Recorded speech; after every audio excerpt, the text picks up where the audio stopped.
and welcome back to my channel. My name is Mr. Austin, the guy with the soprano. Thank you so much for being here. Please do subscribe if you have not done so, and if you're returning, thank you so much. Please leave a like, thumbs up, like and a thumbs up are the same thing. Comment, share, and let everybody know about today's video. So today we're going to talk about online teaching. What do I know about online teaching? I think I know a lot. So I've seen a screenshot over the years trending of a woman who tweeted about some side hustle teaching online, and there was a little chair there on the tweet, and people ate that tweet out. And I mean, like, so I've got experience. I'm going to share. Even the inboxes that I get, people sometimes do ask about teaching online, and I give as much information as I can. Now I'm putting it out there. So if you don't want to hear me rumbling and going on and on about online teaching, please check the description down there. I've left a link where you can find a list of schools that you can try to apply to.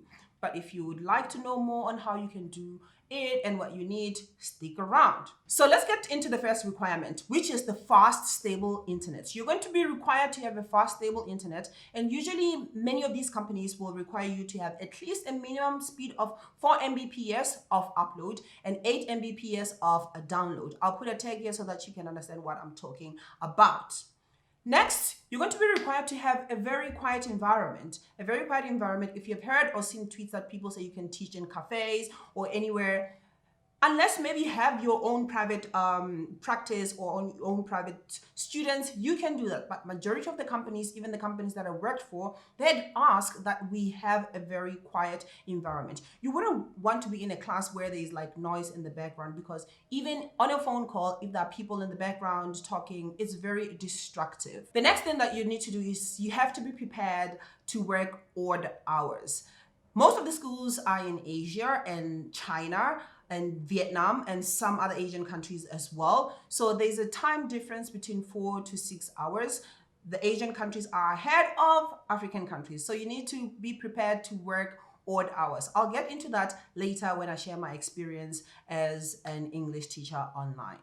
Another thing that you need to consider is the number of hours. A lot of other companies will require that you fulfill a certain number of hours in a week to continue working with them. Say maybe they say you should do at least 20 hours in a week. This could be doable, but it also depends on your schedule and when you're going to be free in your home country, because sometimes you're free maybe during the peak hours, sometimes non-peak hours. So what are the peak hours? When I was teaching online, the peak hours were morning and late afternoons. Like the mornings in their countries, and then after 12 o'clock, usually it was a bit silent. And then from like 5 until midnight, there was like 5 until midnight is like hot. That is like the prime, followed by morning, and lastly, like late afternoons. So you should look at those times. You less 4 or 6 hours of your African time so that you can see if you will be able to do those jobs. For example, if it's 6 p.m. in Thailand, it is it 1 p.m. in South Africa or Botswana in the southern part of Africa. So do the calculations of your time zones and see how things are. Oh yeah, one thing that I almost forgot is your headphones that have a built-in mic.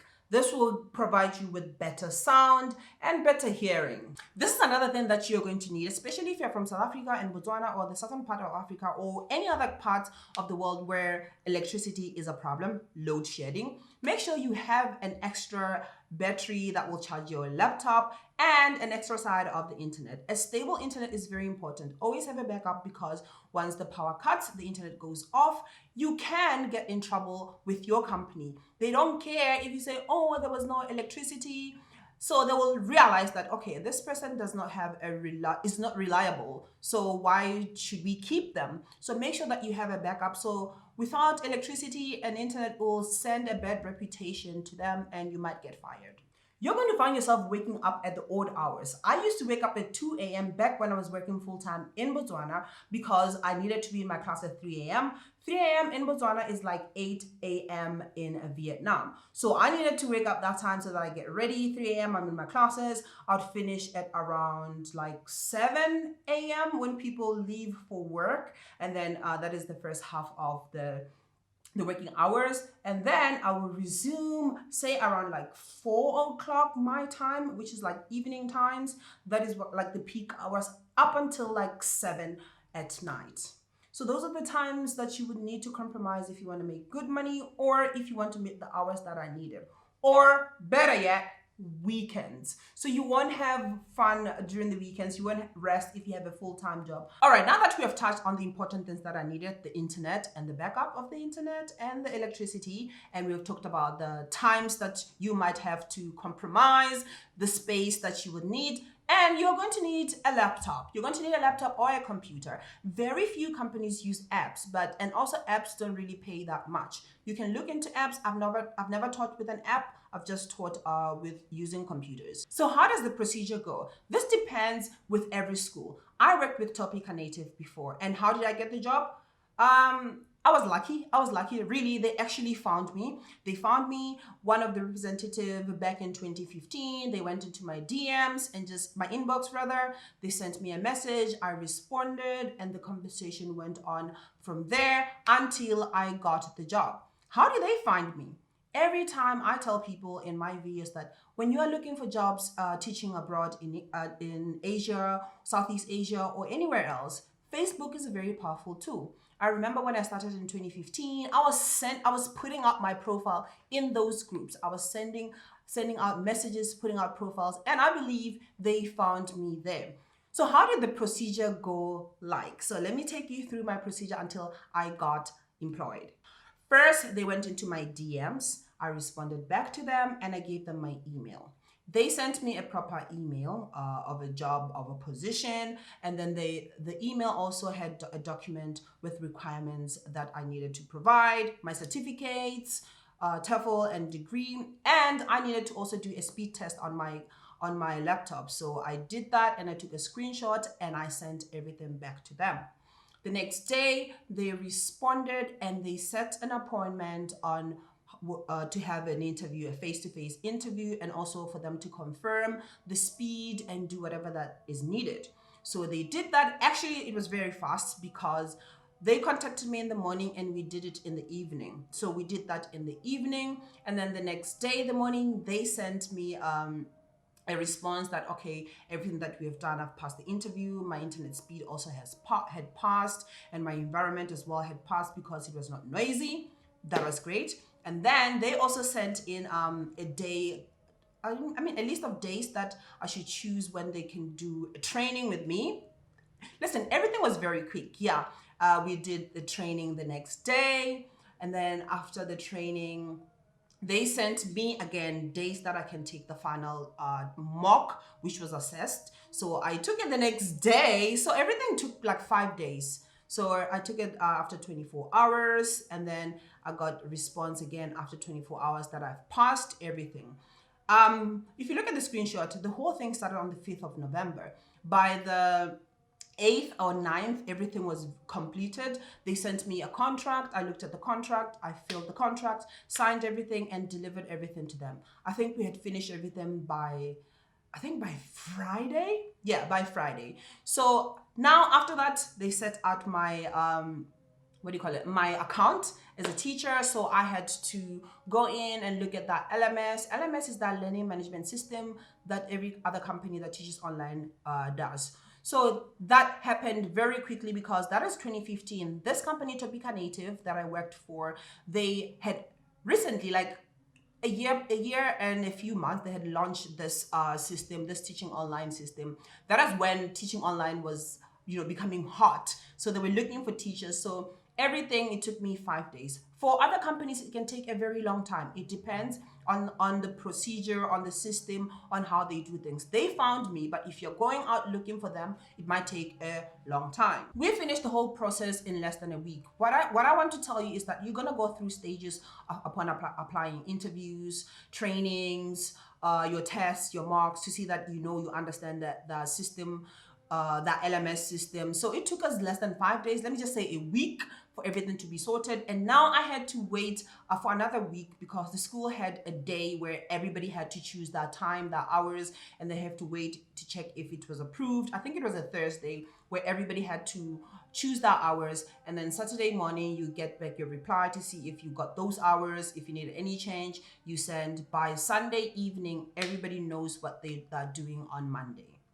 So that is how it was. If you're following, I'm talking about Topica Native in the past because I'm no longer working for them. I stopped working online in 2019. Before I even continue and give you reasons as to why I stopped working online, I also worked for another company called First Future. This company was from China. Just like Topica Native, they found me. I forgot how they did, but they actually sent me a message, and we went through the whole procedure just like Topica Native until the last stages, where I have to also learn the LMS, the system that they used. They used totally different systems. One thing that you need to make sure is that you're willing to learn and, to be quite honest, be a little tech savvy so that you're able to catch up on a lot of things faster, and you're able to solve little technical issues yourself. You don't have to rely on those people. So why did I quit teaching online? So Topica Native, I worked for them for 3.5 years, and I felt like I was undervalued. I was earning $10 that time. I was earning $10 per hour. For the 3.5 years, I never got a raise. And we had a community where people used to talk, and we'll see that, oh, some people are getting raised. I raised it up. Why I'm not? I raised it up. Why? Asking why I wasn't getting any increments. I was told like, oh, your performance is just okay, nothing extraordinary, that kind of thing. And I was like, I'm undervalued. So I decided to quit in 2019 and I left. I know some people might think like $10 is a lot of money. It was, but after like working as an English teacher for 4 years or 5 years, I felt like I deserved more, and I needed to let go. And people who would come and find $10 worth that time, they took the job and are still teaching, if at all. Topica is still running. And then the other one is First Future. First Future, they ghosted me. First Future company ghosted me. So this is one of the challenges that you're going to face. So as you start applying, you're going to see that South Africa will be listed in other companies as natives, and you from Africa, your country will not be there. So the benefits that South Africans are getting is not going, they're not really going to apply to you. So you are going to just go in trying your luck. They might pick you, they might not. So you will need to find strategies to reach them until they realize that, you know what, you actually can speak, you actually can teach. After I left my online teaching job, I tried to apply online multiple times. As I always tell people on my videos that, listen, you need to apply. You are going to have to put so much effort. You're going to put 10 times more than the other people from the Western countries. That's what I did, and I got regrets. And I couldn't handle it anymore, because the amount of time that I was putting in the applications, preparing documents, was more than I could put somewhere else, perfecting my skills. So I stopped applying after so many regrets, and I focused on my art, creating my brand as Mr. Awesome, learning how to edit videos, creating video content, being a creative, ending up doing so well here as a creative in Thailand and other aspects. So I decided to stop applying. But it doesn't mean you can stop. You can try. My friend right now is teaching online. He is from Botswana. He is in Thailand. No, I'm not going to say who it is until they come forth and present themselves to you. But I want to let you know that people are still teaching online. People are still getting jobs online. But you will have to work harder. If you're from South Africa, good luck. You stand a better chance than the rest of the other Africans, because you are recognized by many, many companies. So if you see a South African, South Africa on the list as an African, at least you're like, be hopeful. But that doesn't mean you might not get the job and a South African get it. You might get it even before a South African.